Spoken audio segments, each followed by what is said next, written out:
Hi, welcome to this video day, which is all about lifestyle of Forex day traders. Now, in terms of day trading, it's very popular with beginners, especially coming in the markets, and we get questions every single week on what is the typical day of a successful day trader, what strategies they use, what's the best time frame, and what is the realistic profit potential.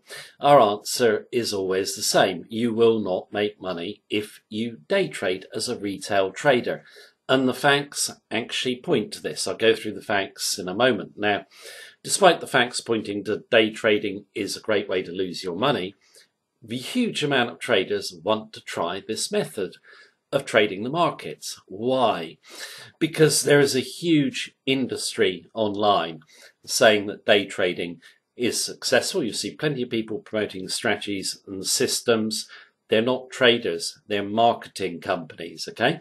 They know that day trading has an appeal to beginners in particular who do not check the facts because they appeal to certain myths about the markets and a certain belief set we have as humans, just naturally, and they know that is going to sell them a lot of strategies or systems. Okay, now in terms of the myths they promote, they're just purely myths, and I'll go through them in a moment. Again, you can check the facts for yourselves. Now, in terms of a lot of traders also believe that because brokers say that day trading is a great way to make money, it must be.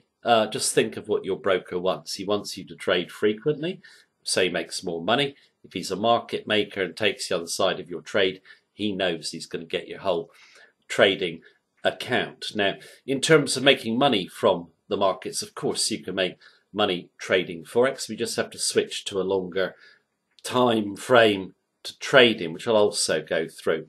What I want to do now is just go to a storyboard and go through the facts in relation to day trading and just dispel some of the myths about it. Obviously, go and check all of this for yourself, and if you do, you'll come to the same conclusion as me, that if you day trade over time, over a period of time, you are going to lose your money. Right, let's just take a look at a storyboard and review these points in more detail. Right, let's have a look at Forex day trading and some facts. In terms of point number one, what do all day trading strategies promoted online have in common? Basically, no evidence that they make any money. There's never any real-time track record. They always give simulations or hypothetical track records that mean nothing. Also, you never see the people promoting these strategies ever trade them live. And by live, I mean give you their trades in advance so you can see if the strategy is profitable. It's always done backwards on a chart where they know what happened in terms of price action, which is really, really easy.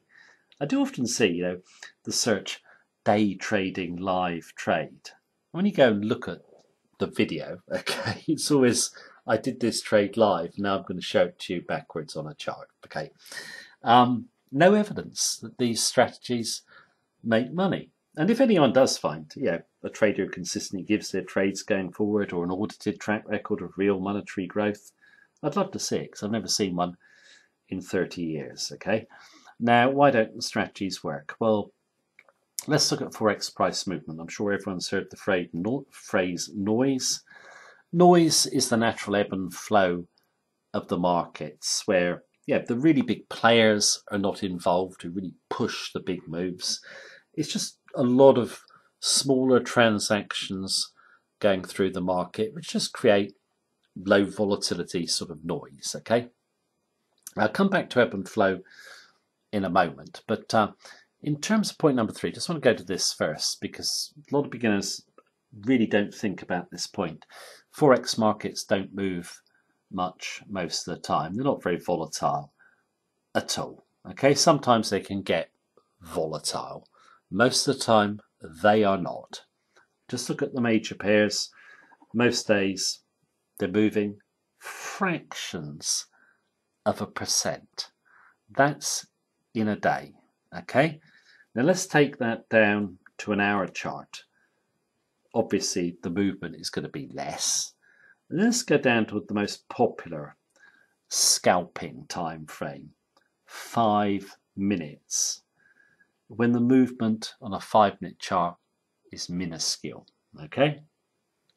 Now, in terms of scalpers, the 5-minute chart, despite this minuscule movement, they think they can trade it for profit. Why? Because you've got leverage that could be superimposed upon the actual market.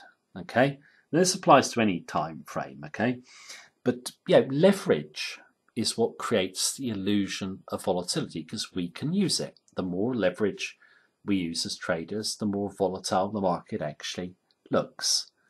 But the underlying market itself is not that volatile. We create that volatility. Okay, so on a 5-minute chart, if you put high leverage on the chart, then it looks like the movement is meaningful. But it's not meaningful at all. It's just noise. Now, in terms of when traders trade on the 5-minute chart or whatever chart they're trading on, they'll talk about support and resistance levels, etc., reversal candles, or whatever it might be. It's all an illusion. They're not support and resistance levels, okay, in the true sense. And this is to do with the clustering illusion, which I'll just come back to in a moment. But just first of all, just to show the order flow is pretty random, well, it is random, and how diverse the transactions that go through in very short time frames. Just consider, I'll just give you a typical example. You might have, obviously, traders being bullish a currency coming in to buy it. Okay, others will be bearish, obviously coming in to sell it. Then you'll have hedgers in the market. So a hedger might be bullish of the currency, but he wants to hedge off cash exposure, so he's going to take a position the opposite way. And then you can get a lot of hedgers that the currency markets have no big interest in them at all. They're like, for instance, big institutions hedging an equity exposure off in a foreign currency. They'll put the hedge in. Not trying to make money out of the currencies at all or interested in them as such, just in terms of hedging the exposure. Same could occur for big bond traders. Then you've got a huge amount of business transactions that are going through every minute of the day. Some of them might be big, some of them might be huge. I mean, might be Apple, might be moving billions from one currency to another. There could be a big arms deal going through across borders, which means a currency transaction. Huge amount of corporations, many of them big, doing business in the Forex markets. And you've got the hedgers, and you've got the speculators, and they'll create that noise. You can't predict when all those orders would come in, and there is no big order flow from the major players around levels, let's say, on a 5-minute chart. They're not interested. It's just ebb and flow.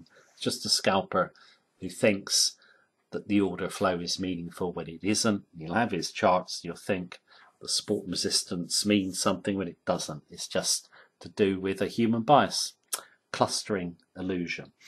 Now, in terms of the clustering illusion, as humans, we love to see patterns. We look for patterns in everyday life, everywhere. Okay, that's what humans are designed to do. Now, in the Forex markets, what you've got to work out is the pattern randomly formed, okay, or is it a predictable pattern that could be traded for profit? Okay. Now, in terms of illustrating the clustering illusion, I just want to use example from real life. Okay. Now, World War II, the Germans decided to send V2 rockets at London to bomb the city. So fired off the rockets at London, they land in London, and they clustered in certain areas.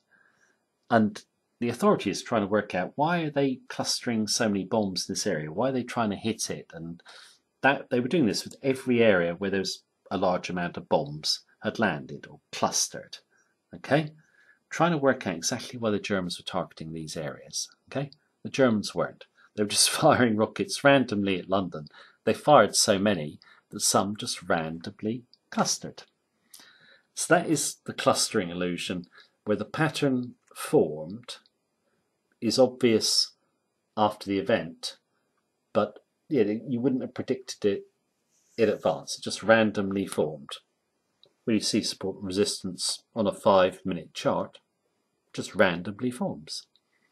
And if you think about it, if you were to look at a weekly chart, a 5-minute chart, and a 1-second chart, they're all going to look roughly the same, aren't they? They're all going to have periods of consolidation, periods of trend following, reversal candles, bullish candles. But in the shorter time frames, it doesn't mean anything. The chart is randomly formed. Okay, if you want to read it, I hope I've explained it correctly.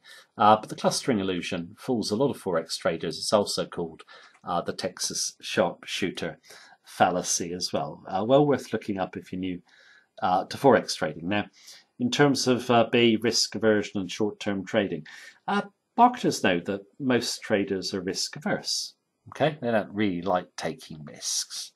So let's make Forex trading as risk-free as possible. Okay, so what the scalpers say is, well, you can trade with really tight stops, just 10, 20 pips, whatever. It's like very little risk. Then on the other side, you can get small regular profits as well to cover your losses. Well, it's not low risk, is it? 10 to 20 pip stops. If you're trading in the noise using short-term levels of support and resistance to mean nothing, you can get stopped out a lot. Sure, the loss is small. Probability of getting stopped out is high. Then on the other side, sure, you can snatch profitable trades in, but your winners are going to be small. They're not going to cover your losers, and you've got the transaction spread in the middle as well. So just going to end up losing. You're doing the total opposite of what you should do in Forex trading, which is run your profits and cut your losses. Okay, and the winning percentage actually doesn't matter. A lot of these scalping and day trading strategies say they win 70% of the time. This is irrelevant to the overall profitability of a trading strategy. It's not true most of the time anyway, but you don't focus on the winning percentage. It's the size of winners over losers. Okay, so when it's promoted as low risk trading, it isn't. C, the work ethic. Day trading and scalping certainly appeals to this, and we know in life the harder we work, the more likely we are to get rewards. I mean, that's just, we all know that, okay? You work hard, you're more likely to get a reward. Is that true in the Forex markets? No. But a lot of people promote it as the sort of business where you sit at a screen for however many hours a day. That's your work time. You do your trading, make your money, then you go off and enjoy a good time. And you'll often see online, people saying that they do this. And this is, again, another marketing thing. Guy will be sitting a few hours at his screen. You'll normally have about 4 or 5. Reason being, just in case he misses something. But he's on such a small time scale on the chart, he's not going to miss anything. And, people look at this, they think, oh, yeah, that looks a really great way to make a living. Looks like a proper job. And it's quite a glamorous job for many people. But, serious traders don't do that. Okay, I mean, George Soros only ever had one quote screen. He hardly ever looked at it. Most serious traders hardly ever look at price action in real time. They're trading longer term. They're trading the big time frames, the big weekly, big daily levels, maybe monthly levels, where the big institutional order flow is going to come in and really push prices, where you can get the odds on your side. They're not trading meaningless noise in minutes on a chart. It's a huge advantage of Forex trading because you don't actually have to make a huge amount of effort to make money. In fact, working hard is counterproductive. That's why day traders lose money. They're actually trying too hard to force money from the markets. Okay, best way to trade: patience. Wait for the big high odds opportunities. Trade them. Hold them if you can. Okay, over longer time periods. So that's the way to make money in the markets. Now, obviously, you can go and look up all of this in more detail if you wish. For me, day trading and scalping is very, very popular, but I would strongly advise avoiding it because you're not going to make money, in my view. I don't know if I said so at the beginning of this video, but I have worked in 3 Forex brokerages, which means I've seen thousands upon thousands of client accounts. And all the time that I was in broking, I never saw a day trader make profits over the longer term at all. Not one. Okay?